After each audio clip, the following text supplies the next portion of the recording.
J'adore les instruments de musique du monde. C'est un concept, en fait, universel. La musique, ça n'a pas besoin de mots, ça n'a pas besoin de langage. Quand on parle ou quand on joue de la musique, on utilise quelque chose pour faire un rythme naturel.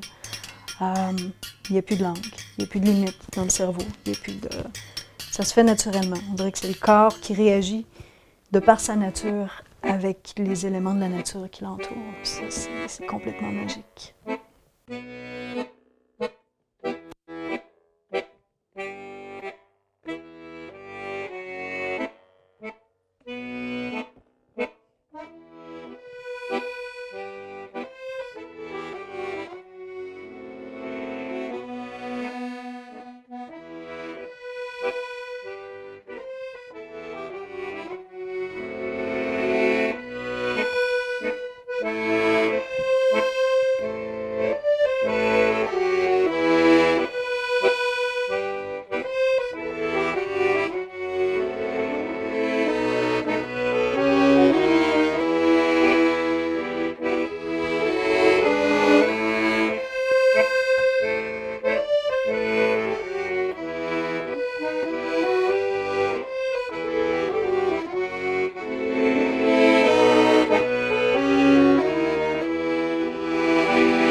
C'est une petite guitare qui vient de la Thaïlande, faite à la main. C'est incroyable ce qu'on retrouve comme instrument fabriqué à la main autour du monde. C'est assez particulier. Toutes les gens, les tribus, le besoin, tu sais, de créer, le besoin d'être relié, je dirais, à la terre, soit en faisant des objets, en travaillant la terre, en développant des rituels qui sont reliés avec le ciel, avec la terre, avec les 4 éléments, le feu, l'eau, avec les astres. Tu sais, tout ce que j'ai trouvé dans mes recherches, que ce soit au niveau des humains, au niveau des contacts, au niveau des rituels, au niveau des cultures, on parle toutes la même chose finalement. Tu sais. Je me retrouve dans Charlevoix, je me retrouve dans mes racines. C'est ici que je suis née. C'est ici que je suis née à Saint-Fidèle, sur le bord du fleuve. Puis c'est beau, Charlevoix. C'est beau. Puis je me rends compte que je suis ici dans mon bel univers de repos, après 20 ans de tournée avec le cirque. Puis je suis en train de m'amuser à essayer d'accorder une guitare faite par une tribu de Thaïlande. Partout où je suis allée, c'est vraiment incroyable. Regardez ici, par exemple, un berimbau, un instrument traditionnel du Brésil. Il manque la petite pierre qui va avec, parce que ça prend une technique assez particulière pour la jouer. Mais vous voyez, c'est fait avec une espèce de noix naturelle dans laquelle on utilise une chambre de résonance ici, avec la forme de la noix, faite avec une petite corde de métal, de fer. Tu sais, c'est vraiment passionnant. Moi, ça m'intrigue de voir que je suis ici dans Charlevoix depuis déjà 1 an, puis que j'ai plein de mémoires en tête qui me reviennent de tous les voyages que j'ai faits, de tous les spectacles que j'ai faits avec le cirque aussi, dans tous les coins de la planète. J'ai fait 10 ans avec Allegria. Après, j'ai fait 10 ans avec Orteo. Et puis, comme on dit, chaque spectacle a une fin, hein, puis un spectacle en plus qui a déjà fait 20 ans de vie. C'est comme gros bravo parce que ces spectacles-là, partout où on allait, dans tous les pays, c'était des succès, mais vraiment, Cirque du Soleil, bravo, chapeau. Je suis fière de venir ici, je suis fière aussi d'avoir fait partie un peu de l'origine, d'avoir été témoin de l'origine du cirque quand ils ont commencé avec Saint-Paul. Et puis, j'ai été témoin pendant 20 ans de ce que ça a donné au niveau international. Puis le cirque, c'est magique. Ça a une clé magique dans toutes les langues du monde. On dit Cirque du Soleil dans toutes les langues du monde. Ils ne savent pas comment le prononcer, mais c'est pas grave. C'est tellement drôle. Des fois, d'entendre quelqu'un de la Thaïlande ou de la Russie ou du Japon qui prononce Cirque du Soleil. Au Japon, Sakaso do Soleil. Ça sonne à peu près comme ça. Mais qu'on l'entende dans toutes les langues, c'est comme une douceur à l'oreille. C'est comme une poésie. C'est comme une poésie sonore.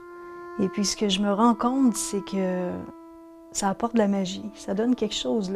Les personnes qui prononcent ou qui viennent voir le spectacle, on apporte quelque chose de magique. On est comme des marchands de rêves, des marchands de l'impossible qui devient possible. Hein? Parce que, comme on dit, la seule limite qu'on a, en fait, c'est nous qui nous donnons notre propre limite à l'intérieur de nous, où il n'y en a pas de limite. Moi, je suis née ici. J'ai appris que parler le français, m'exprimer avec un concept dans ma tête qui me dit que ça, OK, c'est une guitare qui vient de la Thaïlande. Si je viens de la Russie, mon concept d'une guitare qui vient de la Thaïlande va être exprimé avec d'autres mots qui veulent dire d'autres choses dans ma tête, dépendant de la culture aussi, tu sais. Fait qu'en travaillant, en étant avec des nationalités d'à peu près 40 pays, ce qui est assez intriguant aussi, puis particulier, c'est que tous ces pays-là, tous ces gens-là, on parle d'une guitare, mais on a toute une image différente d'une guitare dans notre tête.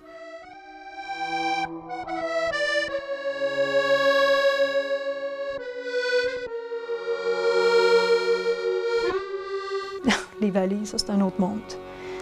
Vivre en tournée, c'est vivre sur roulette, hein? C'est vivre dans ses valises. Le stress, hein? Ça veut dire beaucoup de pression, ça veut dire qu'on est tout le temps go, go, go, go, go, 8 shows par semaine. Puis moi j'adore ça. Ce qui veut dire qu'à chaque fois qu'on change de pays, qu'on va d'une place à l'autre, si je veux m'acheter quelque chose comme lui, ça vient d'Australie, c'est lourd. Donc, en achetant ce bel instrument-là fait à la main, ce qui veut dire que je ne pourrais pas mettre autre chose dans ma valise parce que c'est lourd. Puis la prochaine fois que je reviens au Québec dans mes vacances, ben c'est peut-être dans 6 ou 7 mois d'ici. Donc, vivre dans ces valises en tournée, c'est toujours un calcul de poids. Si on rajoute une nouvelle valise, parce qu'on n'a plus assez de place pour mettre nos objets, nos choses, ben là, se promener avec moi, en fait, j'en avais 6. Je suis revenue, j'avais 6 valises, plus les instruments de musique que j'avais.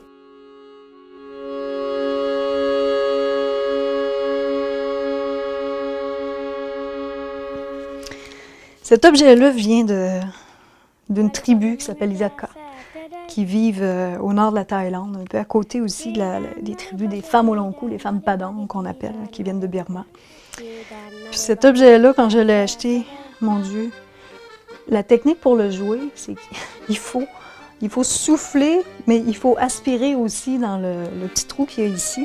C'est comme une espèce de flûte, là, comme vous voyez, qui est faite aussi avec l'espèce de cire d'abeille. J'ose pas imaginer quelle sorte d'abeille que c'est. Donc, il faut comme aspirer en premier. Donc, je l'ai acheté. Je l'ai mis dans ma valise. Puis, à ce moment-là, j'étais au Japon. Donc, je suis allée pendant 10 jours de congé en Thaïlande, dans 6 tribus. Puis, quand je suis revenue au Japon, ben, j'étais bien excitée de l'essayer puis de commencer à essayer de faire de la musique avec puis de l'enregistrer. Je suis très chanceuse d'avoir soufflé au départ parce qu'il est sorti, mais une espèce de grosse bébête, une grosse tarentule, je sais pas trop quoi. Mais c'est incroyable. Fait qu'imagine, j'avais aspiré, ça aurait été de toute beauté. L'origine, en fait, de ma passion pour les sons. Mon père jouait de l'accordéon. C'est mon père qui m'a initiée. Quand j'étais jeune, à l'âge de 6 ans à peu près, il m'a mis un petit accordéon dans les mains. Et puis j'aimais beaucoup le son de l'instrument, mais à ce moment-là, j'étais comme un peu impatiente. J'apprenais pas assez vite à mon goût, puis il y avait ma sœur qui avait essayé, puis qu'elle était déjà capable de jouer quelque chose. J'étais comme jalouse, là. Puis, mais c'est plutôt par l'âge de 11 ans que là, il y a un de mes cousins qui jouait de l'accordéon. Et on a quelqu'un de la région qui s'appelle André Godet, qui donnait des cours d'accordéon à ce moment-là. Et puis, mon cousin vivait ici, pas loin de chez nous. Fait que j'ai dit à mes parents, hey, moi aussi, là, je veux suivre des cours d'accordéon. Donc, M. Godin, André Godin, est venu chez nous à plusieurs reprises. Puis, c'est lui qui m'a initié un peu plus sérieusement à l'accordéon. Donc, j'ai tout appris, les rilles, mon Dieu, qui me montraient, j'en mangeais. J'aimais tellement ça. L'instrument en tant que tel. Mais ce que j'aimais aussi, c'est d'apprendre une pièce puis de me rendre compte qu'après ça, le lendemain, elle m'est restée dans la tête. Puis de me rendre compte que plusieurs semaines plus tard, je l'ai encore dans la tête. Ça veut dire que j'avais comme une capacité de mémoire auditive pour être capable de retenir puis de graver les mélodies dans ma tête. Ça restait là. Puis on sait bien jamais ça. Fait que le reste, c'est la pratique, hein, c'est la technique, c'est d'apprendre l'instrument. Donc l'accordéon à piton diatonique, c'est un instrument qu'on a là, comme traditionnel, qui fait qu'on appuie sur le soufflet, ça fait un son, on tire, ça fait 2 sons. Donc ça a 2 sons différents. Un peu le même principe que cet accordéon-là, qui est un concertina, qui est populaire en Argentine, on l'utilise en Irlande aussi, beaucoup en Angleterre. Fait que donc, le concertina va jouer des 2 côtés à la fois. Un peu le même principe, l'accordéon diatonique. Donc, on tire sur le soufflet, c'est un son, puis on pousse, c'est un autre son.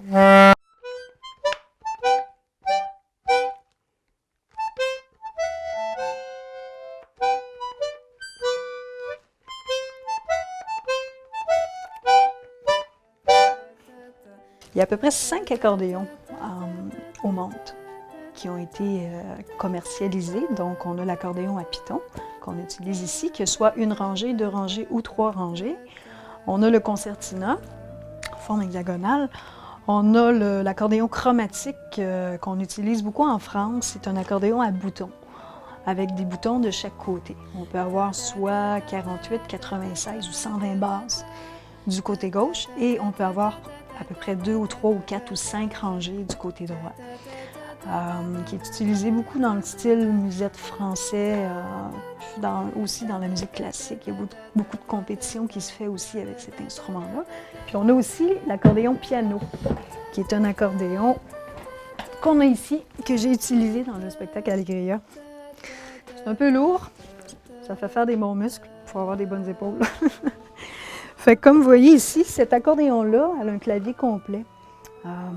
Donc, on appuie, on tire sur le soufflet, c'est un son, puis on pousse, c'est le même son. Fait que cet accordéon-là, c'est comme si, en fait, qu'on aurait 3 instruments en un. On fait la mélodie du côté droit. On va utiliser la main gauche pour s'accompagner. Donc, la main gauche va agir un peu comme une basse. Puis, le côté droit ici, on a une sélection de sons différents. Un son musette français. On a différents types de sons, le bassoon.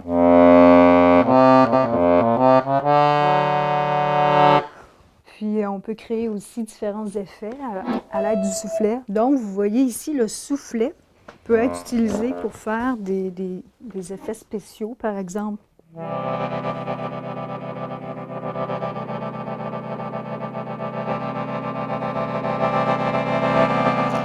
Plus on tire ou on appuie fort, plus le son va être fort aussi, par exemple.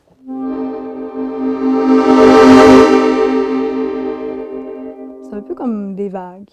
Comme ma mère m'a toujours dit, c'est comme des vagues sur l'eau. C'est une espèce de faire une espèce de courbe qui fait que ce qui est dur, en fait, ce qui est le plus dur à faire quand on commence à apprendre l'instrument, c'est que quand je suis à bout de mon souffle ici, il faut que je tire, il ne faut pas que ça paraisse. Donc, il faut que je calcule la note que je vais jouer ou l'endroit exact où est-ce que je vais la couper pour que les notes se suivent. Donc, il ne faut pas que ça paraisse que je fais. Ou il faut que ça soit aussi la même intensité. Je pousse avec la même intensité que je vais tirer pour pas que ça paraisse. Si je joue, par exemple, un petit... un petit musette français ou... Vous voyez, je viens de pousser. On n'a pas entendu la différence. Donc, c'est comme ça que j'ai commencé je dirais, avec cette belle image des vagues qui roulent, à mettre mon âme dans l'accordéon.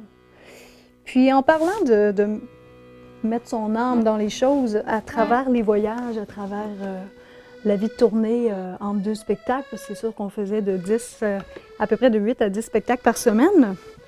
Donc, il y avait des temps libres. Et puis les temps libres qu'on a, bien, ça veut dire nouveau pays, nouvelle ville, nouvelles rencontres, nouvelle culture, nouveau langage aussi. Avant d'aller dans une place, ce que j'aimais faire, c'est d'apprendre la langue du pays au départ. Puis j'essayais toujours d'avoir des contacts. Une personne ressource, soit de quelqu'un qui vit ailleurs, qui connaît quelqu'un là-bas ou qui connaît quelqu'un. Fait que j'avais donc un guide la plupart du temps qui était là, que je pouvais appeler aussitôt que j'arrivais en ville, que j'arrivais dans le pays.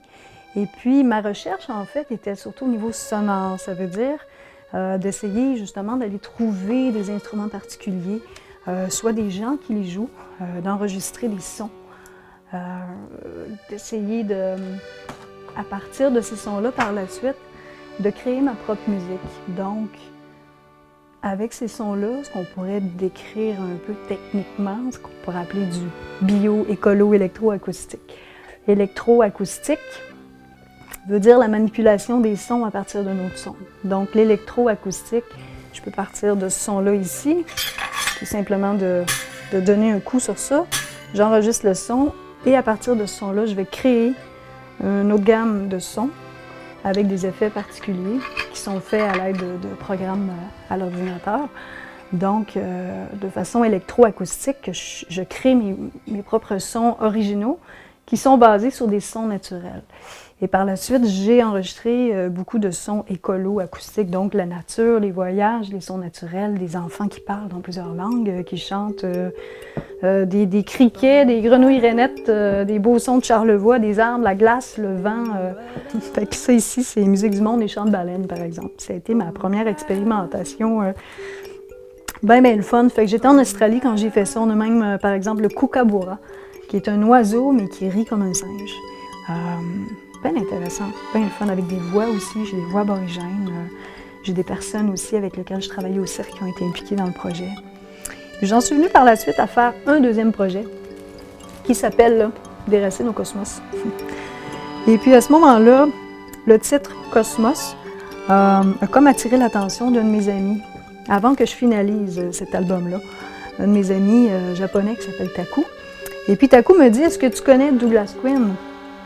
Je ne le connaissais pas. Douglas Quinn est quelqu'un qui vit aux États-Unis à Syracuse et qui lui-même enseigne la paysagerie sonore. Fait que je suis allée rencontrer Douglas, il a accepté de me rencontrer. Donc, c'est drôle parce que ce que je faisais de mon côté en tournée, en enregistrant des sons, j'avais jamais rencontré des gens qui faisaient la même chose parce que j'étais toujours en mouvement. Donc, ça a été une belle surprise. Douglas m'a invité à l'université où est-ce qu'il enseigne. Et puis, j'ai même donné une conférence là-bas pour parler de mon expérience de ça. Puis, il m'a vraiment fait découvrir ce que lui enseignait. Puis, il me disait, Suzy, regarde, tu as vraiment la chance là, de faire ce que tous les étudiants qu'il y a ici à l'université qui rêveraient de faire. J'étais là, j'étais toujours sur place, j'étais dans les tribus, j'allais chercher les sons que je voulais. C'était particulièrement fascinant.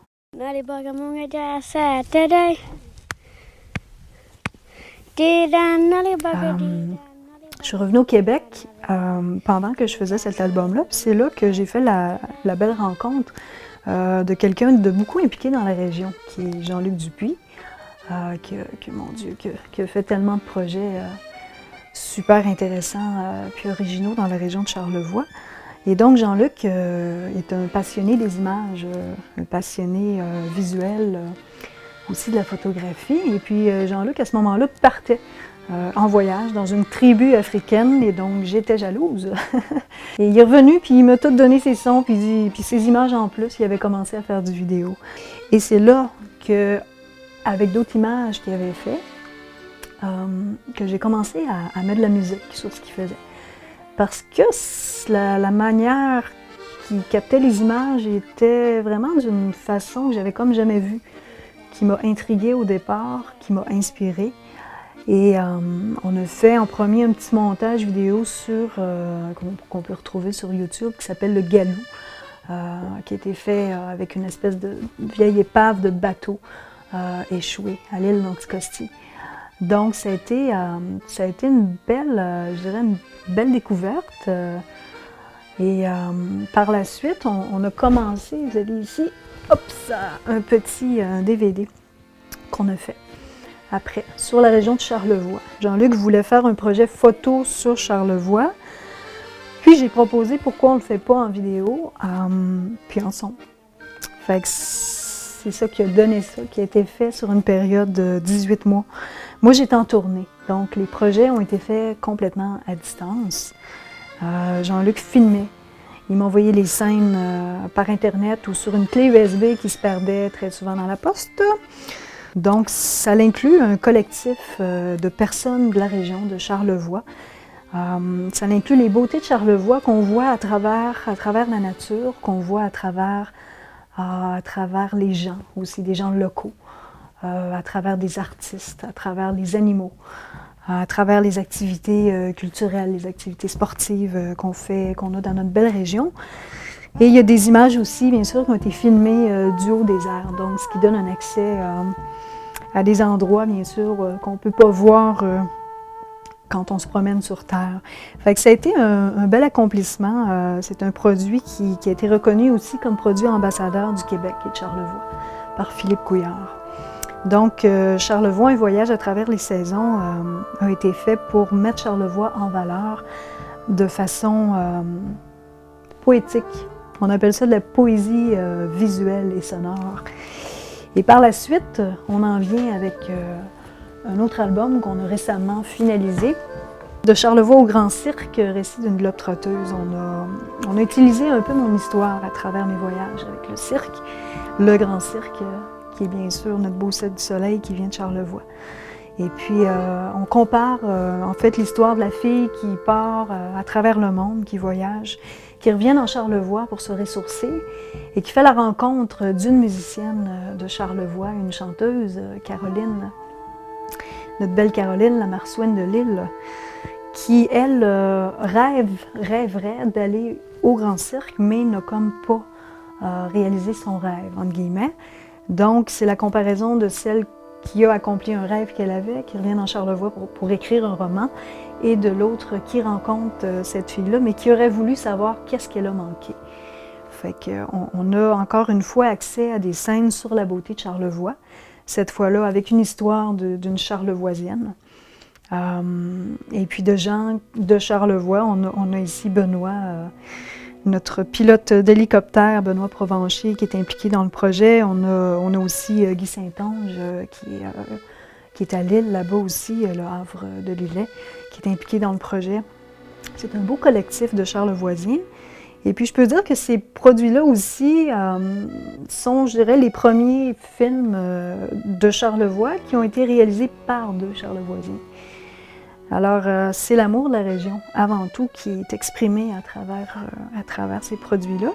Donc, par mon désir de partager ces belles expériences autour du monde par les conférences que je donne, je peux vous dire qu'après avoir côtoyé tous ces gens au niveau des concepts, au niveau des mots, au niveau des langages, le langage verbal, le langage gestuel, je peux dire que aujourd'hui, moi, Suzy Gagnon, je ne sais plus c'est quoi la normalité.